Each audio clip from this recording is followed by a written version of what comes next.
Have you ever been judged just by the way you look before you even had a chance to say a single word? That morning at Los Angeles International Airport.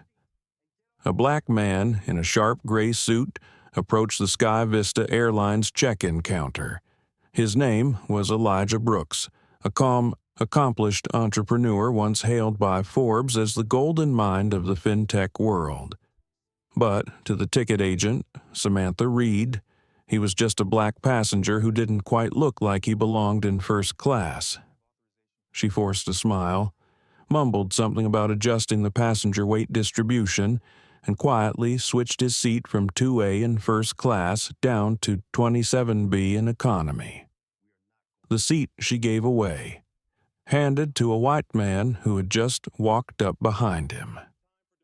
It all happened in plain view in a line full of people, surrounded by sighs and a few uneasy glances turned toward the floor. Elijah stood still. He could have lost his temper. He could have shouted, walked away, or fired off an angry tweet like so many others would. But instead, he unlocked his phone and tapped a hidden code Protocol 7. 15 minutes later, the entire Boeing 787 came to a halt right there on the runway. And that was the moment America had to take a hard look at itself. If it were you standing between humiliation and reason, what would you choose? Would you stay silent, just to keep the peace, or rise up to challenge a system that dared to look down on you? Because this isn't just a story about a first-class seat. It's a story about dignity, intelligence, and the moment one man decided he wouldn't let anger define who he was. So hit like, share, and subscribe, and join me on this flight of flight where, in just 15 minutes, everything changed forever. 15 minutes before the world knew his name. Elijah Brooks only wanted to catch an early flight so he could make it home in time for breakfast with his daughter. It was a crowded morning at Los Angeles International Airport. Lines of passengers stretched under pale fluorescent lights, while the intercom droned on about security, luggage, and departure times. Elijah Brooks rolled his brown leather suitcase toward the Sky Vista Airlines check-in counter. He was dressed simply white shirt, gray vest, nothing flashy except the quiet confidence and calm gaze of a man used to leading thousands of employees. He handed over his e-ticket. "Elijah, good morning. I have a first-class ticket seat 2A. Samantha, forcing a smile. "Of course, sir. Just a moment. Please, I need to recheck the system." Her fingers moved quickly over the keyboard, then lingered longer than necessary. Her eyes flicked up at Elijah, just a brief glance before shifting toward the white man behind him in a navy blue suit, sporting a luxury watch and a polite, knowing smile. "Samantha, I'm terribly sorry, sir. There's been a small adjustment. Seat 2A has been changed for passenger weight distribution purposes. Elijah weight distribution, Samantha." "Yes, sir.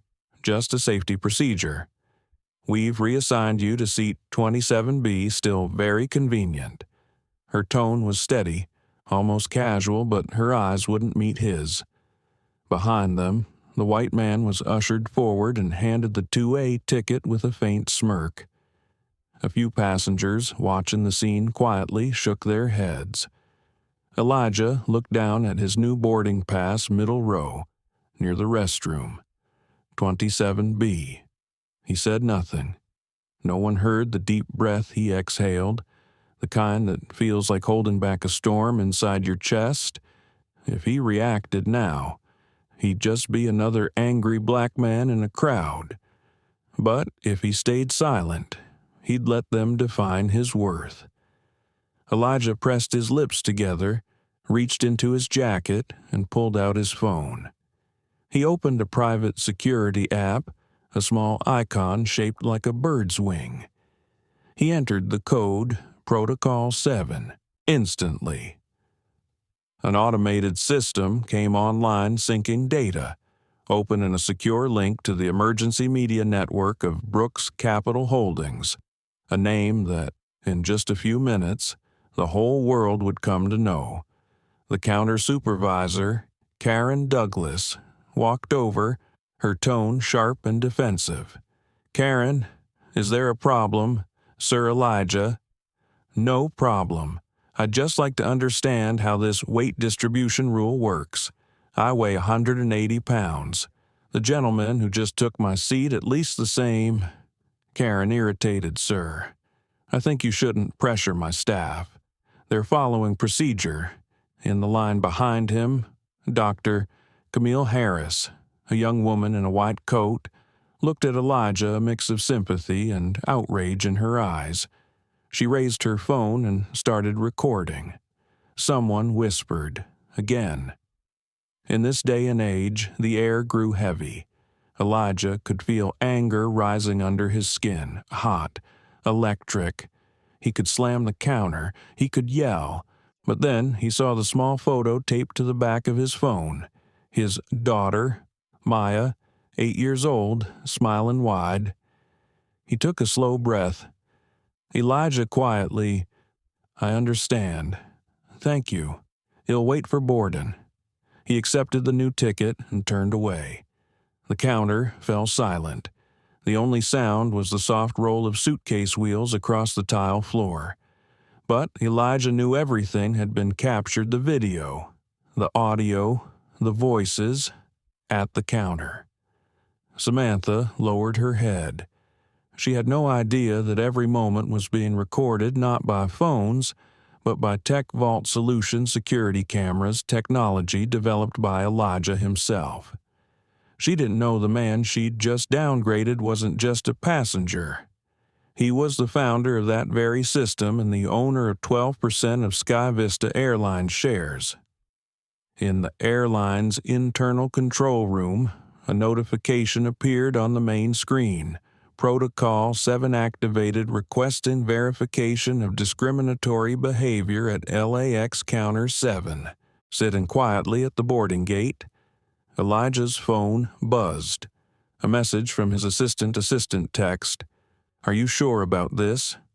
Once activated, the entire legal network gets involved. Elijah. It's time. He opened YouTube and saw Dr. Camille's video spreading fast, the clip of Samantha handing over the seat. The phrase weight distribution echoing thousands of times in the comments. The hashtag Hot Seat 2A was now trending. On the giant screens across the terminal, the headlines flashed, "Black passenger demoted from first class." Despite valid ticket, Sky Vista Airlines declines comment. Elijah looked up, hearing his own name whispered over the airport speakers. He knew this was no longer personal. It had just become a reckoning for the entire system. He murmured softly to himself, "If justice has to begin with the seat, then let it begin right here." And as the cabin doors closed, no one on board could have guessed that in just 15 minutes. Flight SV-417 would become the epicenter of a revolution unlike anything the aviation industry had ever seen. The Sky Vista Boeing 787 rolled slowly down the runway. The hum of the engines mixed with the low murmur of passengers settling their luggage. Outside, California sunlight glinted off the windows, but inside the cabin, the air felt different, heavier. Elijah Brooks stepped in, his eyes sweeping over the first-class seats. Seat 2A, the one he had paid for, the one stripped from him in the name of weight distribution, sat empty, perfectly neat, smooth gray leather, waiting, almost as if for someone more deserving. He paused for a moment. His gaze lingered not with anger, but with quiet, heavy thought. Did human dignity have its own seat too reserved for a certain color of skin? He said nothing and continued to row 27B. A few passengers glanced his way, whispering softly. To most, he was just another traveler bumped to a different row, the kind of thing that happens every day. But for those who had seen the video from the check-in counter, they knew this was bigger than a seat. While the flight attendants checked seat belts, a passenger's phone buzzed. A notification popped up on screen. His seat 2A black CEO downgraded for weight distribution. Video hits 200,000 views. The news traveled faster than radio waves. Across the aisle, Dr. Camille Harris, the woman who had filmed everything, looked toward Elijah. She hesitated, then stood and walked over. Camille, Sir M., the one who recorded that scene at the counter. I didn't think it would spread like this. Elijah, smiling faintly. Thank you. Sometimes, justice only needs one person brave enough to hit record. His tone was calm, his eyes deep. Camille nodded, then glanced toward the front of the plane where seat 2A still sat empty. Camille, raising her voice. Excuse me, but why is that first-class seat still unoccupied? Passengers nearby turned to look. Flight attendant hesitant. There were some last-minute changes to the manifest. Camille changes. I just saw a video of this man being downgraded because of weight distribution, and that seat's still open. What kind of distribution is that? Her voice wasn't angry, just clear, steady, and impossible to ignore. Several passengers pulled out their phones. Some replayed the video. Others whispered, "Oh my God, this is the flight. They really did that." A low current of unease moved through the cabin, quiet but spreading fast. Then an older passenger spoke up. If they can do that to him, they can do it to any of us next. A single clap rang out, then another. Applause rippled through the rows.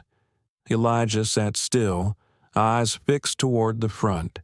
He neither encouraged nor stopped them. He simply let justice speak through those finding their voices. Online, Camille's live stream passed 500,000 views in 10 minutes. Comments poured in. Sat 2A, the symbol of discrimination. They did the same to me because I spoke Spanish. It's not about the seat, it's about how they see us. In the cockpit, Captain Harris received word through the crew intercom. He frowned, stepped out, and scanned the cabin. First class, one empty seat. Passengers restless, flight attendants flustered. He knew this wasn't just a clerical mistake. Captain Harris, Mr. Brooks, Captain Harris, I heard there was an issue at the counter. Elijah, not an issue. Captain, just a moment that shows who gets to sit where in our society. Captain Harris, exhaling, I understand. And I believe, sir, you belong exactly where your ticket says you do. He turned to the lead flight attendant. Captain Harris, please escort Mr. Brooks to seat 2A. Attendant, nervous, but Supervisor Jason Mitchell gave orders. Captain Harris firmly, the commanding officer on this flight, and I won't let any seat become a symbol of prejudice. Applause erupted real, thunderous this time. A few passengers stood. One man raised his phone, saying, "We're watching something real happen right now." Elijah rose slowly and walked toward the front. He didn't look around. He didn't smile in triumph. He simply murmured to Camille as he passed Elijah Justice in theater, "It just needs to start in the right place." He sat down in seat 2A, the seat that was his to begin with. But instead of resting, he pulled out his phone, hit record, and spoke clearly. Elijah. This is Elijah Brooks. I'm not speaking to reclaim a seat. I'm speaking to ask one question. Why do we still have to fight for the right to be treated equally? The live video streamed instantly through the plane's onboard Wi-Fi.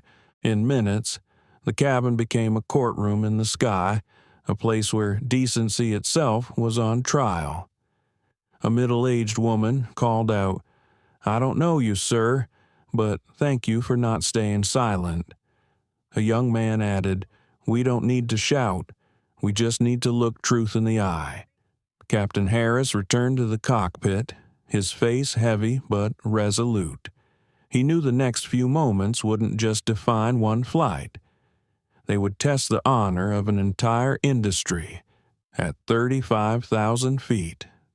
The truth, buried beneath the surface, finally began to rise. And sometimes, justice doesn't need to shout it, only needs a voice calm enough to make the whole system listen. The air aboard Flight SV-41 was thick.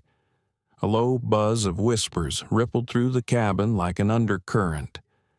Some passengers were still recording, others simply stared toward seat 2A, where Elijah Brooks sat quietly, phone in hand, eyes fixed on the window. He hadn't spoken a word since Captain Harris had asked him to return to the seat that was rightfully his. But somehow, his silence weighed more than any speech could. Then, a voice crackled through the intercom. "This is Jason Mitchell, Regional Supervisor for Sky Vista Airlines. I need to speak privately with passenger Elijah Brooks." Captain Harris exchanged a quick look with the crew, then stepped out of the cockpit. "Captain Harris, Mr. Mitchell. Mid-flight. My passenger isn't obligated to speak to anyone if he doesn't wish to. Jason, over intercom, am ordering him to vacate seat 2A immediately. Well, arrange a refund and place him on the next flight." Gasps and murmurs spread through the cabin. Elijah looked around. Eyes were on him now, waiting for his response. He pressed the microphone button on his armrest, his voice calm but firm, resonating through every speaker. "Elijah, Mr. Mitchell, I think we should have this conversation in public. Because, apparently, transparency is what your company fears most." A long, brittle silence followed. Lead attendant Samantha Reed's hand trembled as she held the comm. Jason, tight-voiced, "You're not authorized to use recording devices on this flight. That's a violation of policy."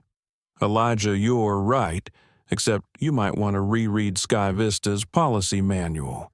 The one who approved it 2 years ago as the controlling shareholder 15% directly, and another 12 through Brightgate Capital." It was as if the air itself cracked open. Gasps, whispers, eyes wide. Captain Harris frowned. Samantha froze. Elijah softly, "You see, I rarely bring that up, but when silence feeds injustice, transparency becomes a duty." He unlocked his phone and mirrored the screen to the seatback display revealing Sky Vista's shareholder dashboard. The account name, E. Brooks Holdings. Share total 27%. Captain Harris stepped closer, voice low, steady. "Captain Harris, Mr. Brooks, are you telling me you're the largest shareholder of this airline?" Elijah tired smile. "One of them. But apparently, that still doesn't make me a good fit for the brand." The captain looked him in the eye. "Captain Harris, then let me apologize on behalf of the system I work for. I've seen injustice before, but never this brazen." "Elijah, you don't have to apologize for them. Captain, just confirm something for me. The downgrade decision wasn't made by the flight crew. Was it Captain Harris? No?" I checked the internal emails. Mitchell sent the directive himself, quote, "Maintain first-class image consistent with Sky Vista's brand, meaning only passengers with the right look." The cabin erupted. A young white woman stood up, voice trembling. "Are you serious? They actually have a policy like that?" A middle-aged man followed brand image. You mean the right color? Elijah nodded slightly. Elijah. Thank you, Captain. I'd like this conversation on record, not for revenge, but to prove that justice doesn't need to scream. It just needs to stand up and speak clearly. He lifted his phone, facing the camera toward himself. My name is Elijah Brooks. I'm a shareholder of Sky Vista Airlines. I bought a first-class ticket and was downgraded under something called weight distribution. Today, I'm not reclaiming a seat. I'm asking one question. When did basic human respect become a privilege instead of a right? Tears glimmered in the eyes of several passengers. Samantha turned away, hands shaking, guilt etched across her face. From the cockpit, Captain Harris' voice came over the PA. Ladies and gentlemen, as captain of this flight, I confirm that Mr. Elijah Brooks has violated no policy whatsoever. The error lies entirely with ground management. I take full responsibility for ensuring fairness aboard this aircraft. The cabin burst into applause. Someone shouted, "Now that's what a real leader sounds like?" Elijah smiled faintly, but his eyes were distant. Sometimes, change doesn't start with power, he murmured. It starts with someone brave enough to do what's right. Meanwhile, inside Sky Vista's New York headquarters, Jason Mitchell was staring at his phone, his face flushed red. A young analyst rushed in. "Sir, the hashtag Seat 2A just passed 1 million shares. CNN, Fox, and the Times are all requesting interviews." Mitchell slammed his hand on the desk. "Shut that video down. Who authorized in-flight Wi-Fi?" The answer froze him cold. "It's powered by Tech Vault Solutions." "Sir, their satellite network." And then he realized that Tech Vault Solutions belonged to Elijah Brooks. Back in the sky, Elijah powered off his phone and leaned back in his seat. Captain Harris turned to him quietly. "Captain Harris, what would you like to do now, Elijah? Keep flying like normal.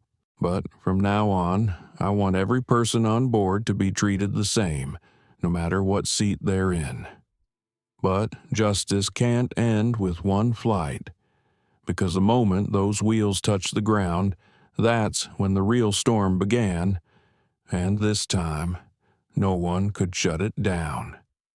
Inside the first-class cabin of Flight SV-4017, the air felt compressed, like the calm before thunder. Passengers sat frozen, still stunned by what they'd just witnessed, the confrontation between Elijah Brooks and Jason Mitchell. Sky Vista's regional executive, echoing through the intercom. The silence was so thick you could almost hear hearts beating. Elijah sat motionless in seat 2A, the light catching the edge of his silver-framed glasses. He was no longer the man humiliated at a check-in counter, but someone holding the power to expose a system that thought it could never be challenged. A young flight attendant stepped forward, voice trembling. "Attendant, Mr. Brooks, corporate headquarters is asking that you stop live streaming. They say it could affect flight safety." Elijah quietly. Safety for whom? The passengers or the reputation they're trying to protect? His camera kept rolling. The live stream started the moment he revealed his shareholder status had now surpassed 100,000 live viewers in just 10 minutes. Comments poured in across the feed. Seat 2A is the mirror of America today. A man who stays calm in humiliation, that's real strength. No one deserves to be treated like that, no matter who they are. Captain Harris stepped out from the cockpit, his expression steady but resolute. He removed his cap and walked up to Elijah. "Captain Harris, Mr. Brooks, I've flown for over 30 years. I've seen engine failures, lightning strikes, even near crashes, but I've never seen a moral storm like this. I want you to know I stand with you." Elijah, meeting his gaze. "Thank you, Captain. But this isn't about me. It's about what's right and the brand image they've been using to justify prejudice." The captain nodded, then turned to the intercom. "Captain Harris. Ladies and gentlemen, this is your captain. If this airline demands that Mr. Brooks leave the plane, I will be the first to walk out with him, and I will not take off until justice is served." The cabin erupted. Applause thundered through the aisles. Passengers stood to their feet. A middle-aged white woman called out, "If you go, Captain, we go too." A young man added, "We don't need to fly, we need fairness." The cheers swelled, voices uniting. At that moment, there was no first class or economy, only people, standing together for what was right. Elijah took a deep breath. Under the warm cabin lights, his voice was calm, deliberate, not that of an angry man, but of one awakening a conscience. "Elijah, I don't need their apology. I just want them to see the truth that discrimination isn't an individual flaw. It's a disease of a system built on silence. And today, that silence ends." He raised his phone and projected a new message onto the seat screen, an email, just received from an anonymous source. From Jason, Mitchell Esquivista. Calm, subject maintain first-class brand image. Body avoid seating passengers whose appearance, skin color, or style don't reflect our premium brand. Use weight distribution as cover if necessary. The cabin froze. Gasps spread like wildfire. Some covered their mouths in shock. Samantha Reed, the same attendant who had bowed her head at the check-in counter, began to cry. Her hands shook as she stepped forward. "Samantha, I was the one who followed that order. But I can't stay silent anymore. I have proof, the emails, the recordings, the internal meeting where Mitchell said the company can't let the brand image be diluted. He'll hand it all over." Elijah looked at her, his eyes kind but weary. "Elijah, thank you. Samantha, you don't owe me an apology. Just do what's right not for me, but for the world your daughter will grow up in." She nodded through tears. By now, the live stream had reached 250,000 viewers. CNN, Reuters, and dozens of major outlets began broadcasting the headline, "Sky Vista Flight 417, the seat that spoke." Elijah knew he didn't have to raise his voice anymore. The truth was speaking for itself. At Sky Vista's New York headquarters, CEO Margaret Harrison watched the live stream in horror. "Margaret, oh my God, we just let a major shareholder expose our entire system online." A young aide replied, "Not just a shareholder. Mom, he has veto power on the board." Margaret closed her eyes. She knew Sky Vista's history had just turned a page, not because of PR, but because of one passenger. Back on board. Captain Harris leaned close to Elijah. "Captain Harris, do you still want to continue this flight, Elijah?" "Of course, but not just to reach a destination. To prove that no matter how high we fly, human dignity should never descend." He turned back to the camera, a faint smile touching his lips. "Elijah, if I wanted, I could buy this plane outright, but I won't because what I want to buy back today is trust." The cabin fell silent. The words cut through the air, a clear line between fear and courage. A young passenger whispered, tears in his eyes, "I used to think justice belonged in a courtroom, but now I see it begins with someone brave enough to say, 'Enough.'" Elijah nodded gently. "Elijah, that's right. And when one person stands up, hundreds more will realize they can too." The scene closed with a shot from outside the aircraft window, the Sky Vista Boeing 787 soaring quietly through the sunset, its name glinting in the golden light, a symbol transformed. And so, the truth was no longer something to hide. It was something set free across the sky, where everyone would have to look up and finally see it. But once the truth is out, a bigger question emerges. Will justice end with one flight or ignite a shockwave strong enough to shake an entire industry? Less than 30 minutes after flight SV-407 touched down, the internet exploded. Clips from Elijah Brooks' live stream spread like lightning. The hashtag #HaSeat2A rocketed to the #1 trending topic worldwide in under an hour. That evening, CNN aired a breaking news special at 6 p.m. A black shareholder of Sky Vista Airlines was racially profiled on the very flight operated by the company he partially owns. Passengers, crew, and even the captain spoke out in unison. The incident is being called the biggest moral crisis in American aviation history. On screen, the broadcast split into two frames. On the left, Elijah's calm face as he spoke about human dignity. On the right, Jason Mitchell, the visibly shaken regional executive, caught outside Sky Vista headquarters. Fumbling for words, Jason stammering, We just followed standard procedures.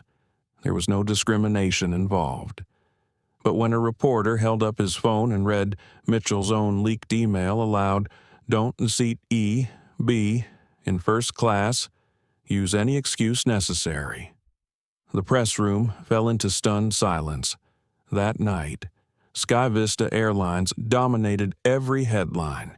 From Los Angeles to New York, from BBC to Reuters, the story carried a nearly identical title. From one first-class seat, America confronts its prejudice again. Within 12 hours, Sky Vista's stock plummeted 12%, wiping out nearly $3.8 billion in market value. Ethical investment groups like Brightgate and Greenline froze their partnerships, demanding proof of the airline's commitment to anti-discrimination reform. Across the Atlantic, European media echoed Elijah's quiet words from the flight, "Am not seeking victory. I just want to make sure no one else loses their dignity because of their skin color." His calm, deliberate tone, steady as truth itself, was replayed across networks, quoted thousands of times online. One journalist wrote, "In a world addicted to outrage, one man's composure became the center of hope. Back on board, as passengers waited for deplaning, David Ortiz, a civil rights attorney seated in row 6A, approached Elijah, David, Mr. Brooks, I'm a civil rights lawyer. With your permission, I'll represent every passenger on this flight. Well, need the evidence videos, audio, internal data. This isn't just discrimination. It's a systemic act." Elijah, softly, "I don't want to sue for revenge. I want to make sure no one else endures what I did." David, "Sometimes, justice needs to be written down so no one can erase it later." Elijah nodded and securely transferred all the data through TechVault, his encrypted platform. He knew from here on the battle would move from the cabin to the courtroom of public conscience. Meanwhile, a photograph spread across Twitter. The entire cabin standing with their hands raised toward Elijah. The caption read simply, "The whole plane became a court of public justice, and we chose to stand with what's right." That image became a symbol. Millions commented and shared their own experiences. I was searched 3 times at security just for being Arab. I lost a job interview because my name wasn't American enough. This story isn't about airlines. It's about everyday life. At Sky Vista headquarters, CEO Margaret Harrison called an emergency meeting. Pressure from shareholders, regulators, and the public was mounting by the minute. Margaret, we cannot let Sky Vista become the face of racism. Suspend Jason Mitchell immediately and launch a full investigation. PR director nervous. Mom, over 60 media outlets are demanding answers about our brand fit policy. Should we prepare a statement? Margaret, no statements, no spin. We apologize because we were wrong. For the first time in history, one of America's top 3 airlines broadcast a live public apology nationwide that very night, spoken by the CEO herself. We bow our heads to Mr. Elijah Brooks and to every passenger who's been hurt. Sky Vista failed to uphold the simplest values of humanity, respect, and equality. It was heartfelt, but far too late. In a quiet Los Angeles apartment, Elijah sat by the window, phone buzzing endlessly with calls, messages, and interview requests. He silenced them all. Outside, the city glowed with lights, but inside him, there was only stillness. He replayed a clip Samantha read in tears, whispering, "I did it because I was afraid of losing my job," Elijah murmured to himself. Fear, that's what lets good people stay silent and gives bad systems the space to survive. The next morning, during the Sky Vista board meeting, investors demanded accountability. One member read aloud Elijah's now viral quote, "No brand can stay clean when the hearts behind it are dirty." The room fell silent. Then someone said, "If Elijah Brooks truly wants it, he has the power to rebuild this company from the ground up, and maybe that's exactly what needs to happen." Elijah stepped out into the crisp morning air. He didn't know how many careers or reputations the storm would sweep away, but he knew one thing for certain: nothing would ever be the same. Across the boulevard, a Sky Vista billboard loomed over Wilshire Avenue, and someone had spray-painted new words across it. Seat 2A, where justice took flight. Elijah looked up at it and smiled quietly. But Elijah knew an apology wasn't enough, because justice can't just be spoken. It has to be proven, and that's where the real fight began. The next morning, as dawn spilled over the tarmac of Los Angeles International Airport, Flight SV4117 still sat motionless at Gate 32. Inside, no one felt like a passenger anymore. Every single soul on board had become a witness to history. Elijah Brooks sat quietly in seat 2A, the same place where it had all begun. He gazed through the mist-streaked window, phone glowing softly in his hand. News headlines from the night before flooded the screen. Sky Vista stock down 12%. The CEO's public apology airing nationwide. Jason Mitchell officially suspended pending investigation. But there was no satisfaction in Elijah's eyes-only reflection. He knew justice wasn't about someone else's downfall. It was about rebuilding something better in its place. Captain Harris approached, his voice low and rough from a sleepless night. "Captain Harris, Mr. Brooks. Headquarters is requesting I resume the flight this morning. CEO Harrison wants to speak with you directly over the secure line." Elijah patched her through. "Captain, let's have this conversation person to person, not position to position." The seatback screen flickered on, revealing Margaret Harrison, Sky Vista's CEO. Behind her, a crisis room buzzed with advisors, lawyers, and investors. "Margaret, steady, Mr. Brooks. First, thank you for keeping this from turning into something far worse. I know an apology isn't enough, but I'm prepared to do whatever it takes to make things right." Elijah calmly, "You don't need to thank me. Mrs. Harrison, I'm not here to destroy Sky Vista. I want to help it become worthy of the skies it flies. Margaret. Then tell me what you want. Him listening. Elijah looked up, his voice clear each word, deliberate, precise, carved from conscience. Elijah. I'm asking for 3 things. Not for me, for everyone who's ever been treated unfairly. He raised 3 fingers. 1, reinstate seat 2A not because I need it, but because it represents the right to be respected.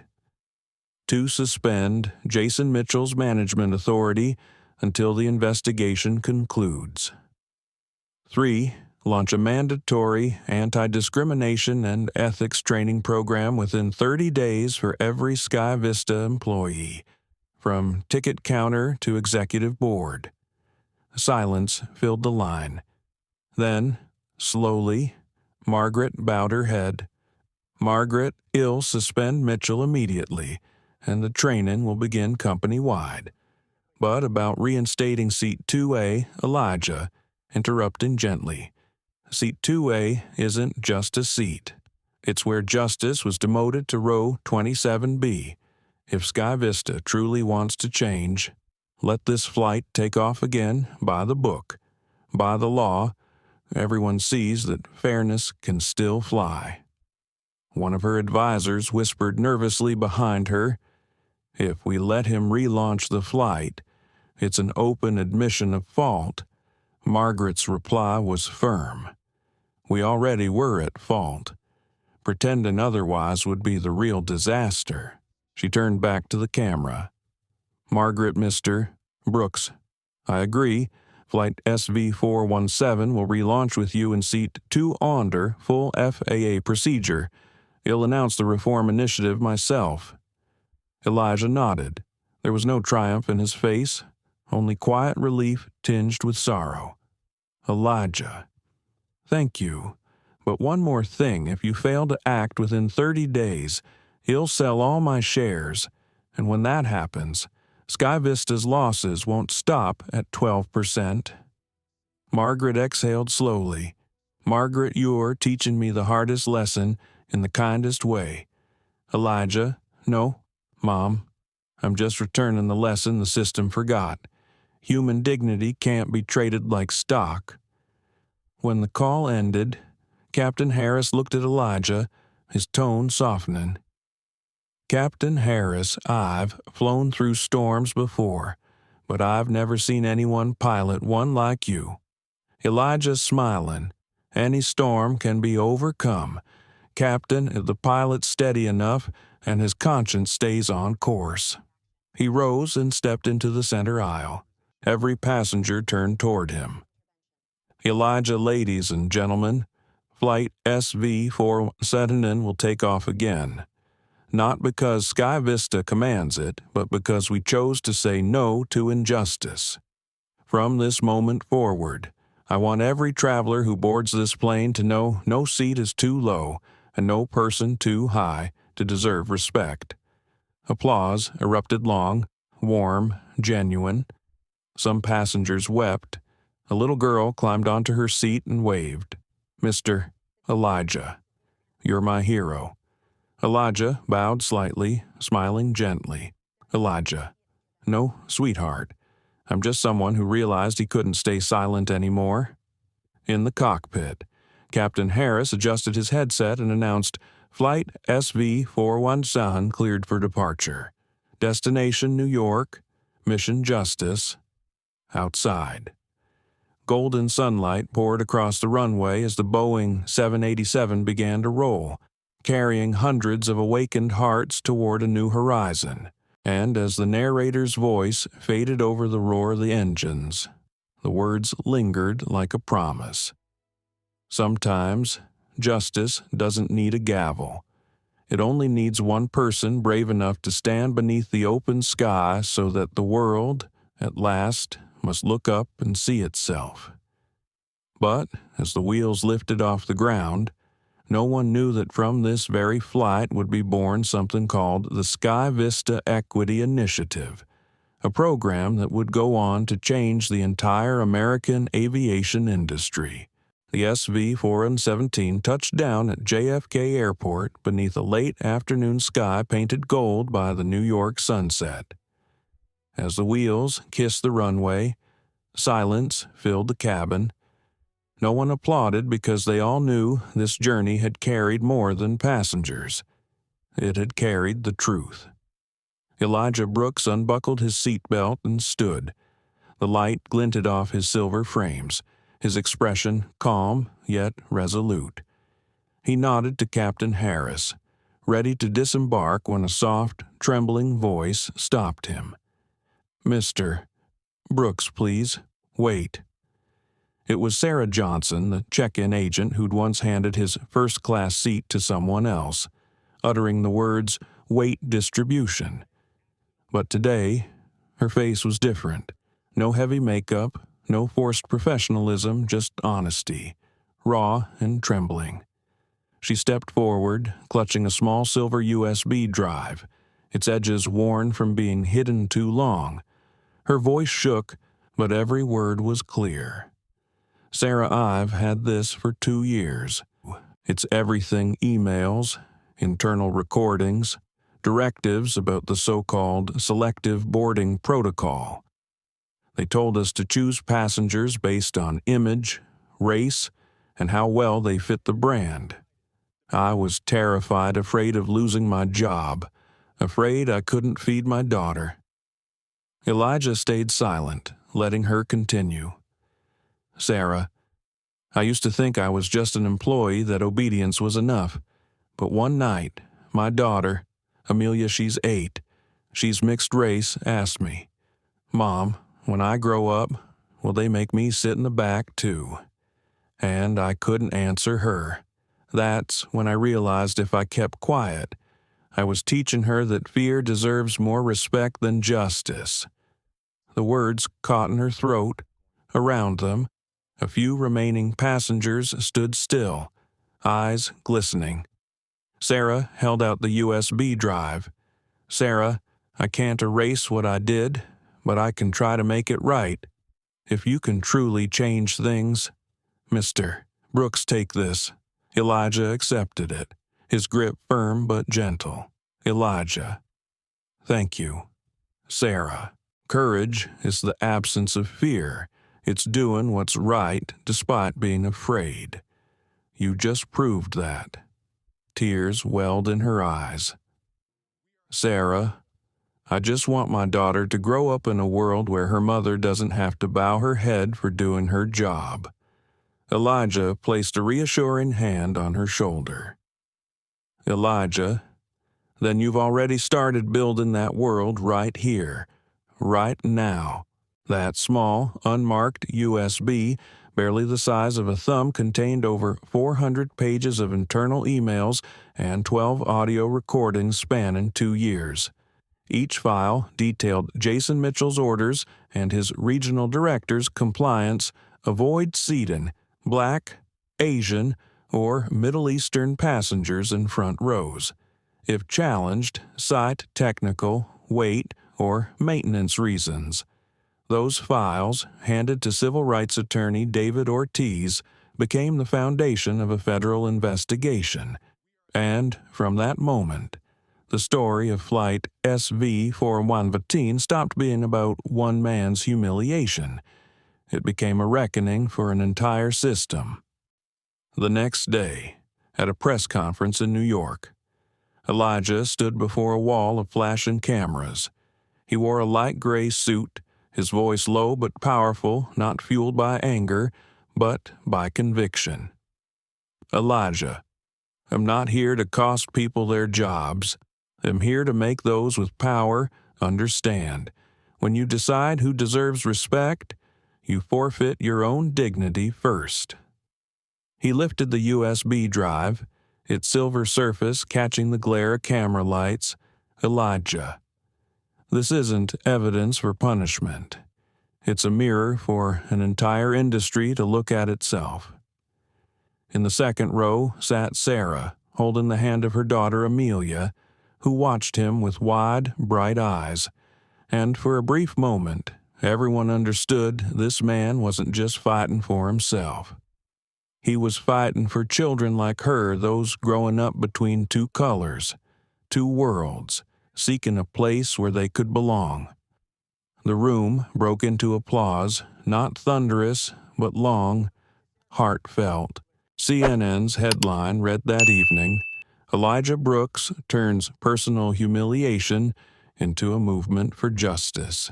Within 24 hours, Sky Vista Airlines announced a sweeping partnership with Tech Vault Solutions, Elijah's company, to deploy an AI-driven fairness monitoring system across its entire network.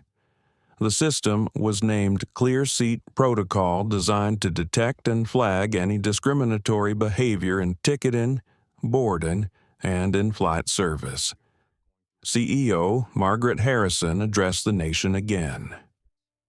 We will no longer hide our failures. We will fix them with technology, transparency, and heart. That night, Elijah sat alone in his Los Angeles office. The silver USB rested on his desk beside a notebook. He opened his laptop and replayed the moment Sarah handed it to him. Her voice echoed softly, "I'm doing this for my daughter." Elijah smiled faintly, then typed into the company journal, June 14th, "Justice doesn't begin in court. It begins with the courage of ordinary people." Outside, the New York skyline blazed with light, but somewhere within that glow, there was something new. Not just the gleam of the city, but the light of awakening. But with every light that's lit, there are always shadows waiting to snuff it out. And Elijah soon realized his fight for justice had only just begun, and not everyone wanted it to continue. 3 days after the press conference, while the morning papers still blazed with headlines like Sky Vista in moral freefall, leaked internal memo shook the entire aviation industry. That same morning, Elijah Brooks appeared live on national television on Good Morning America. His expression was calm, but behind his steady composure burned the quiet fire of a man who had carried truth for far too long. He placed his hand on the table and spoke clearly, each word hitting the air like the crack of a gavel. Elijah. They called it the Quality Control Division, but in reality, it was a system designed to filter people not by skill, but by skin color, accent, and where they were born. The studio fell silent. Elijah pressed a remote, and the screen behind him lit up with verified recordings and internal emails, evidence Sarah Johnson had turned over, authenticated by attorney David Ortiz and the federal investigation team. The audience read in disbelief. If a passenger doesn't fit the brand image, reassign them to economy. If they complain, cite a technical issue. Never seat more than 2 black passengers in first class at the same time. The sentence gold, bureaucratic, and unapologetic hung heavy in the air. No one could call it a misunderstanding anymore. Within minutes, social media erupted. Hundreds of Sky Vista passengers began posting their own stories. They said I wasn't dressed appropriately for business class even, though I wore a suit. My seat was reassigned despite booking 2 months in advance. They double-checked my luggage just to be sure because of my passport. In less than 24 hours, the hashtag Fly Fair or Fall exploded across the internet, over 50 million mentions, sparking a global boycott and a moral reckoning that no PR statement could contain. Inside Sky Vista's headquarters, chaos turned to crisis. Investigators discovered that the so-called Quality Control Team was actually a covert subdivision created under Jason Mitchell's direction. It operated parallel to customer service using AI to rank passengers based on their brand fit. The algorithm had been trained almost exclusively on white, Western European, English-speaking image sets, A single technical bias coded quietly into the system had become institutionalized discrimination. At the next press briefing, Elijah said one line that echoed around the world. They didn't realize that by teaching machines human prejudice, they were only teaching technology how to repeat humanity's oldest sin. Then, another shock hit the industry. Captain Richard Harris Coleman, the same pilot who stood with Elijah on Flight SV-417, announced his resignation. His open letter, published on the American Pilots Association website, read, "I've flown through snowstorms, wars, and fuel crises. But there's one storm I refuse to fly through, the storm of injustice. I do not fly for prejudice. I fly for people who still believe fairness has a place in the skies." Within hours, his message went viral. People began calling him the captain of conscience. Over 300 Sky Vista pilots co-signed his letter of support. The company's stock plummeted further, under immense pressure. Sky Vista's board of directors convened an emergency meeting. CEO Margaret Harrison looked around the room, faces tight. Voices strained and spoke with the exhaustion of a leader running out of time. "Margaret, we can lose this company, or we can let the one person who deserves it save it." All eyes turned toward the giant conference screen, where Elijah Brooks appeared. Speaking from his tech vault office, he was no longer the outsider. He had become the center of gravity. "Elijah, I don't want Sky Vista to fall. I want it to rise again as an airline that serves people, not image." A board member leaned forward skeptically. "Board member, are you serious?" "Elijah, you've already wiped out $8 billion of our value." Elijah quietly, "If a company's worth depends on the silence of the humiliated, then it never had real value to begin with." No one replied. The silence was answer enough. Then came the words that shook Wall Street, "If necessary. I'll buy Sky Vista myself." Within hours, phones across the financial world began ringing.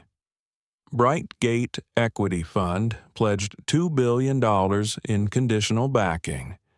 If Sky Vista commits to full ethical restructuring, Aidan Walker, African-American billionaire and founder of Solaris Energy, declared publicly ill-invest if Elijah takes the helm. The Human First Foundation announced an additional $800 million investment toward a new program called Fly Equal. News anchors across the world watched in disbelief as the man once escorted from first class was now on the verge of owning the entire airline. CNN called it the most remarkable power reversal of the century. That night, Elijah sat by the hotel window, watching the Manhattan skyline shimmer below. A message appeared on his phone from Sarah Johnson. "My daughter says if you buy the airline, you should make it so everyone gets to sit in seat 2A. She wants to see that someday." Elijah chuckled softly and typed back, "Tell Amelia. He'll do my best. One day, every seat will be 2A." As the midnight news aired, the anchor's voice carried softly through living rooms across America. A seismic shift is shaking the aviation world. But this time, it's not engines causing the turbulence, it's the sound of conscience finally taking flight. But Elijah knew buying an airline was far easier than changing the hearts of the thousands inside it. His next battle wouldn't be fought in a boardroom, but in the soul of the system itself. 2 weeks after the Quality Control Division scandal broke, the American aviation industry entered its biggest reckoning in history. Sky Vista, once a shining symbol of modern air travel, now stood at the edge of collapse. But while the world waited for Elijah Brooks to save it with diplomacy, he chose a very different route, one that was unyielding, audacious, and irreversible. That morning, at Tech Vault headquarters in San Francisco, Elijah called a global press conference. More than 120 news agencies, 5,000 investors, and millions of viewers tuned in. He walked to the podium without a single note, only a blank sheet of paper. His voice was steady, low, and deliberate. Elijah, in the past 2 weeks, I've received over 37,000 messages from people who've been humiliated, dismissed, and diminished not just in aviation, but in every system that dares to call itself professional. I realize this: if we keep flying a morally broken aircraft, we're heading straight into the abyss, and today that flight must stop. He placed the blank page on the table. The room fell silent. Elijah M., given Sky Vista 5 minutes. Either they ground all flights and begin a total reform, or he'll acquire the entire company and rebuild it as the world's first equality-based airline. 5 minutes, no more, no less. The declaration hit like thunder at Sky Vista headquarters in New York. CEO Margaret Harrison froze. Around her, board members erupted in panic. We can't ground the fleet. Every minute costs millions. If he buys us out, half the staff will defect to Brooks. Margaret said nothing. Her eyes flicked to the wall clock. 5 minutes. 5 minutes to decide the fate of 70 years of history. On the broadcast screen, Elijah stood still, hands resting on the table, eyes unwavering. Behind him, a single phrase glowed white against a black backdrop. 2A, where equality takes flight. When the clock ticked into the 4th minute, Margaret rose, lifted the satellite phone, and said the words that would echo through history ground every plane instantly. 743 Sky Vista aircraft across the United States received a hold all flights command. From JFK to LAX, from Seattle to Miami, every pilot idled their engines. Tens of thousands of passengers stared out of terminal windows, confused at first until realization dawned. They weren't witnessing a failure. They were witnessing a rebirth. CNN interrupted its broadcast with breaking news. For the first time in aviation history, an airline has grounded every flight nationwide, not due to a technical issue, but an ethical one. When the camera cut back to the press room, Elijah remained at the podium. His eyes glimmered, part sorrow, part pride. Elijah, I don't want to see a single plane take off if it carries a passenger deemed unfit to sit among equals. From this moment, Sky Vista becomes part of what I call the 2A revolution, a revolution for human dignity. Headlines flooded every front page. The 2A revolution begins. From Seat 2A to the rebirth of an industry. Within 6 hours, the ripple spread across the skies. Aerotrans Airlines announced a full review of its first-class service protocols. National Air pledged to partner with Tech Vault for an AI passenger audit system. The Federal Aviation Administration issued an emergency directive, the Multi-Ethnic Passenger Transparency Initiative. Reforms that would once have taken years now unfolded in 48 hours. Later that evening, on a special broadcast, a journalist asked Elijah, "Do you realize you might be the most powerful man in America right now?" He smiled faintly. "Elijah, I'm not interested in power. I just want to give back the seat to everyone who was told they didn't belong in it." The interviewer paused, then asked, "Why call it the 2A revolution?" Elijah's tone softened. "Elijah, because everything started from Seat 2A, the seat I was denied, and the one that taught me that respect can't be bought. It can only be given." That night, while the world still buzzed with headlines, Sarah Johnson appeared on Elijah's screen in a video call. Behind her, little Amelia held a small Sky Vista model plane in her hands. Amelia, Mr. Elijah, people are calling it the 2A revolution. I don't really understand, but Mommy's been smiling all day. Elijah chuckled softly. Elijah, that's because today, Amelia, the sky changed color a little. Amelia, what color? Mr. Elijah, the color of justice. They both laughed, a quiet, healing sound that finally broke the storm of so many heavy days. The next morning, the New York Times ran a full-page editorial titled, "From a Stolen Seat to a Sky Restored, Elijah Brooks and the 2A Revolution," when one man chose wisdom over rage. Its final line read, "He didn't shout. He didn't seek revenge. He didn't burn the system down. He simply stood up, said no, and the whole sky stopped just to listen. After the skies stood still, the world began to move. And as the 2A revolution spread beyond aviation, Elijah understood justice couldn't remain a slogan. It had to become a system." That morning, amid a global media storm, one image flooded every social feed: Elijah Brooks, seated once again in Seat 2A aboard Sky Vista Flight 417. This time, not as a passenger, but as the man leading history's first ever in-flight reform summit. Outside the window, the morning sky glowed a pure blue as if reflecting the dawn of a new era. Elijah looked straight into the live stream camera, his voice calm but resolute. Reaching over 12 million viewers worldwide, Elijah, I was once downgraded because of the color of my skin.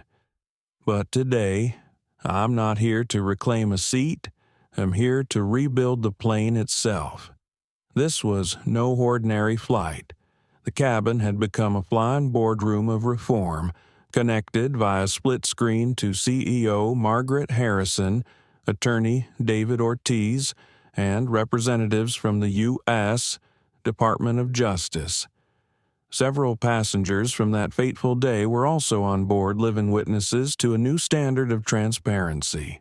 Elijah opened his laptop, revealing the header, Operation Sky Vista Reborn. Elijah, I'm not here to offer empty apologies.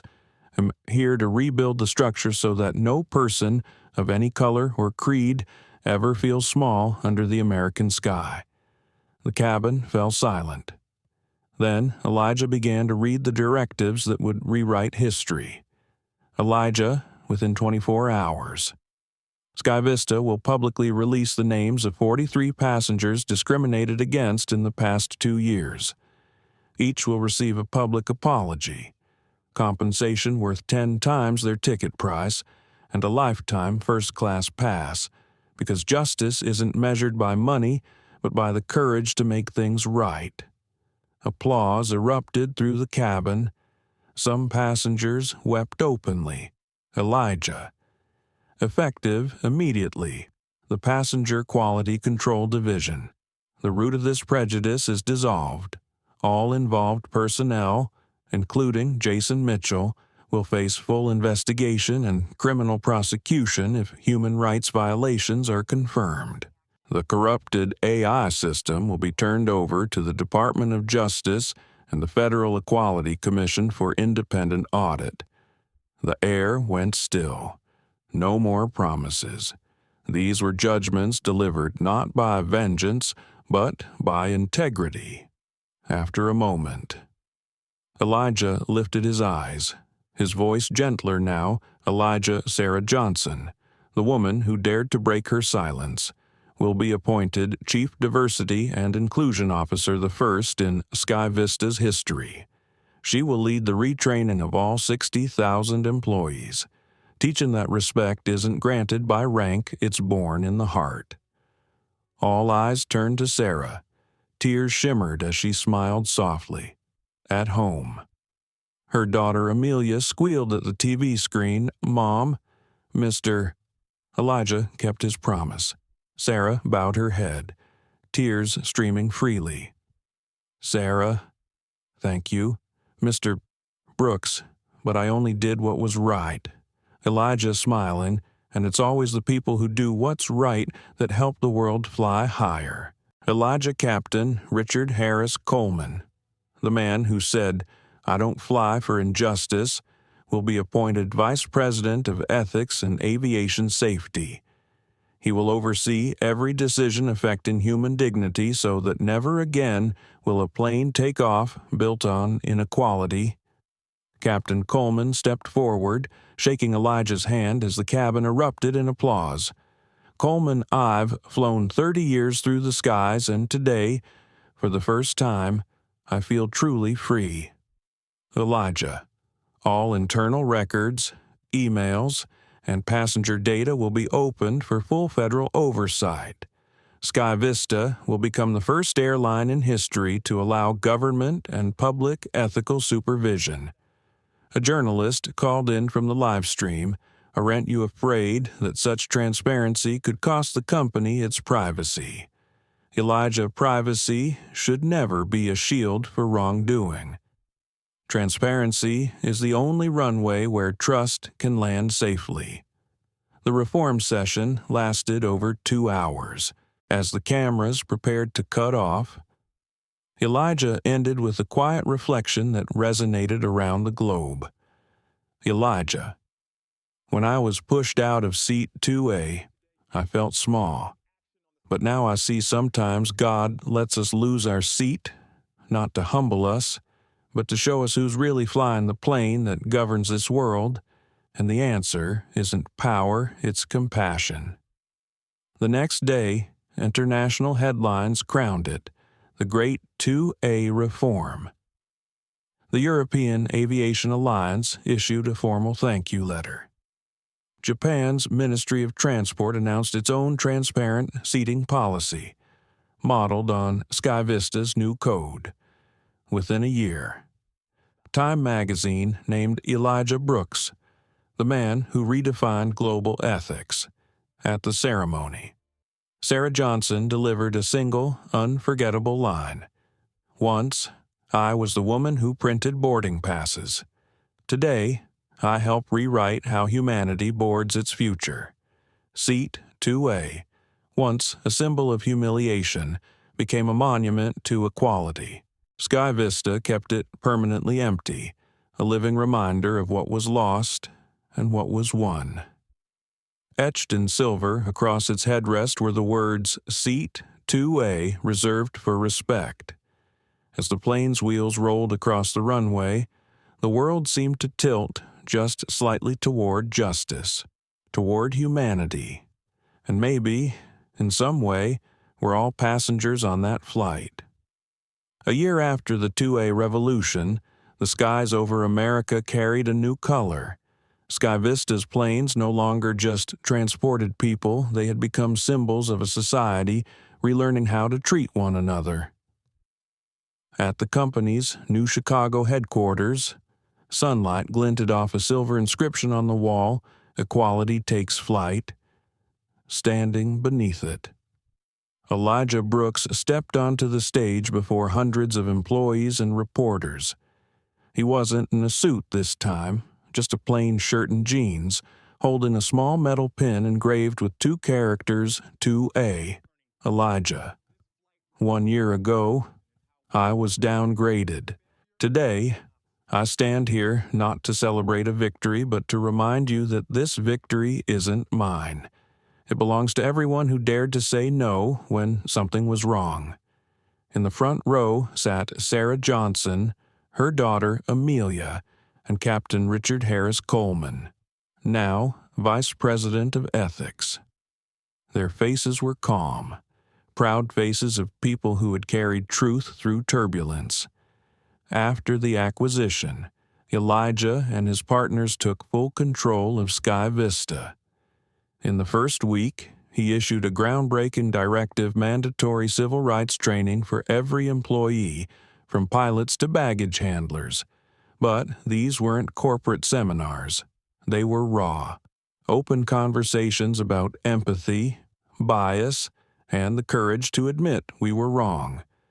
During one online training, Elijah told the group, "I don't want to hear, 'I'm not racist,' but I want to hear, 'I was wrong,' and 'I'm learning,' because that's how growth happens." One afternoon, Sky Vista launched a special domestic flight marking 1 year of reform. Elijah sat in the first-class cabin now open to passengers randomly selected from across the country. A middle-aged white maintenance engineer leaned over. "I used to be afraid of you, Elijah. I thought you came to destroy what we built. Now I see you came to make it stronger." A young Asian student smiled brightly. "This is the first time I've flown without being asked to double-check my passport.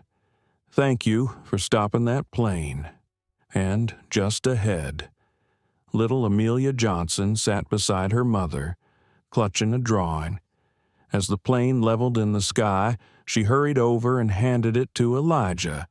On it was a child's sketch of a big airplane, with a line written in pencil, "To Uncle Elijah, the man who made the sky fair again." Elijah smiled, folded the note carefully, and said, "Not me, Amelia." The sky changed because of everyone who chose to stand up. When the plane landed, reporters swarmed. One asked, "Mr. Brooks, with all you've achieved, power, ownership, global respect, do you see yourself as a hero?" Elijah chuckled softly and shook his head.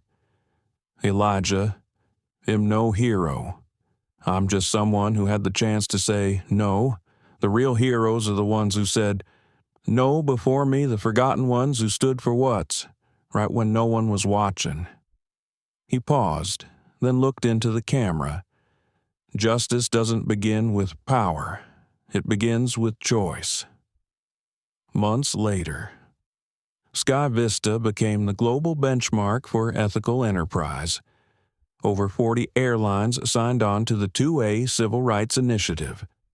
Harvard University launched a new course, the 2A Revolution, a case study in moral leadership.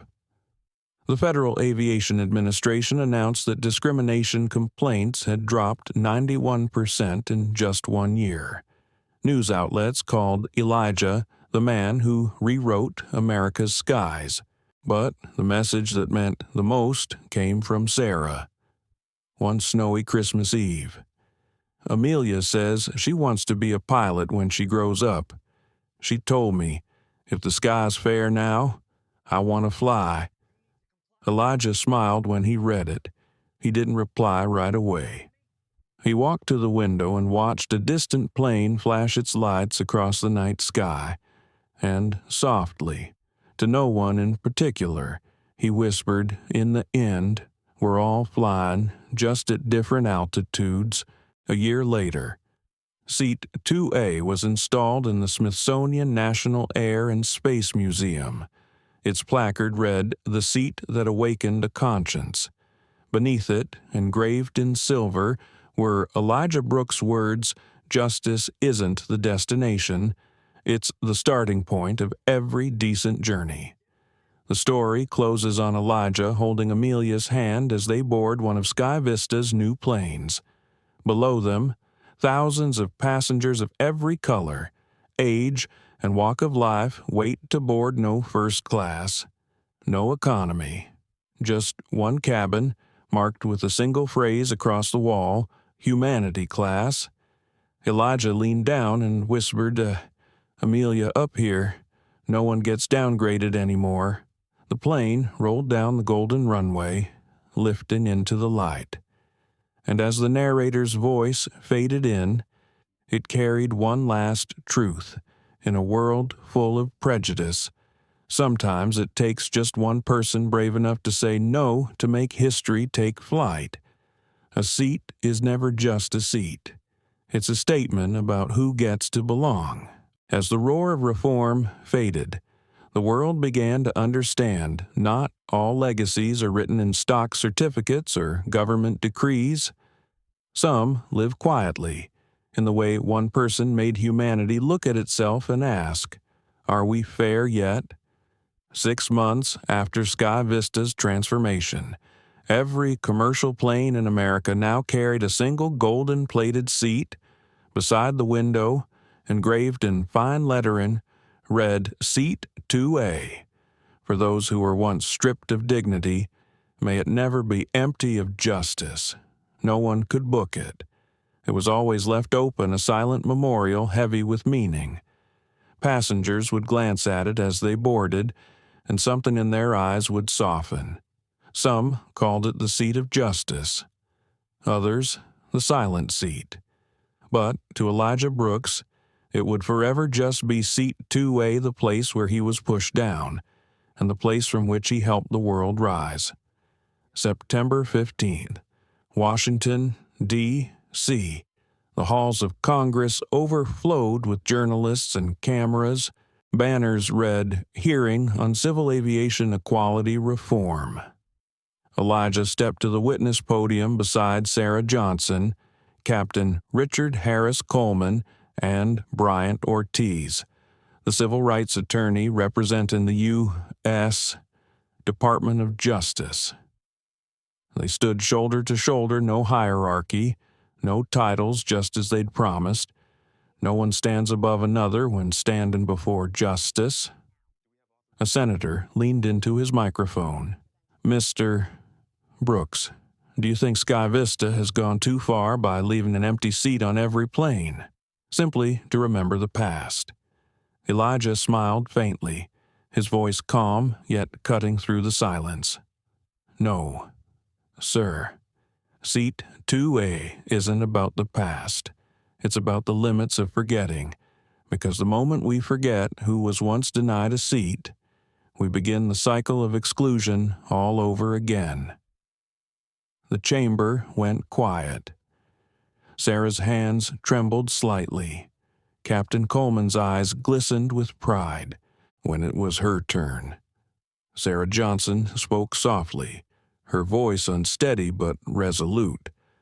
"I once told Mr. Brooks, that seat isn't for you, but today I'm here to tell America no one has a right to decide who belongs where, because the moment we start dividing seats, we lose our own place in humanity."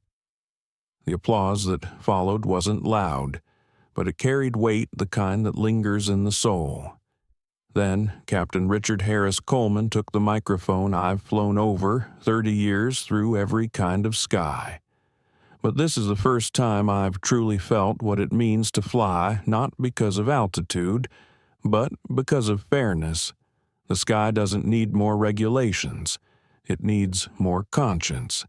And finally, Bryant Ortiz, the Latino attorney who had once stood against Sky Vista in court, presented the new national proposal, the 2A Standard Act, a bill that would require every major institution in aviation, education, health care, and beyond to implement ethical transparency, mandatory human rights training, and civil accountability systems. When the session concluded, the committee chair rose and said, "Mr. Brooks, I was skeptical once, but now I see you didn't build a new airline. You built a new standard for humanity." Elijah bowed his head humbly. "I didn't create anything new, sir. I simply restored what should have always existed, dignity." That evening at Reagan Airport, Elijah prepared to board his flight home to Chicago. Passing through the cabin, he paused at Seat 2A. Sunlight glimmered off its gold plaque. A little Indian boy sitting just behind it tugged his mother's sleeve. "Mom, why is that seat empty?" "Because," she smiled, "it's for those who once weren't allowed to sit." Elijah smiled quietly at them and moved on, unnoticed and perfectly content that way. As the plane climbed above the clouds, he opened his laptop to hundreds of messages from around the world. A flight attendant from Kenya wrote, "Because of you. I finally spoke up when my coworker mocked a dark-skinned passenger." A law student in Paris wrote, studying civil rights because I want to build more 2A seats for people with no voice, and a 10-year-old boy from Texas scrawled in shaky handwriting, "I don't understand everything, but my dad says you made the sky fair again." Elijah closed his laptop, leaned back, and looked toward the sunlight breaking through the clouds. Justice isn't the destination, he thought. It's the flight path. 3 months later, the 2A Standard Act passed Congress with a record-breaking majority. At the signing ceremony, the president declared every generation needs someone who makes them look again at the face of justice. Elijah Brooks did that not with power, but with wisdom and compassion. The golden seat soon appeared everywhere in films, museums, even school textbooks. At the Smithsonian National Air and Space Museum, it rests under soft light, beside a plaque engraved with Elijah's words, "A seat is never just a seat. It's a declaration everyone deserves to belong." And below it, one final line. Up there in the sky, there's still one empty seat, not because we lack passengers, but because humanity is still learning how to fill it with justice.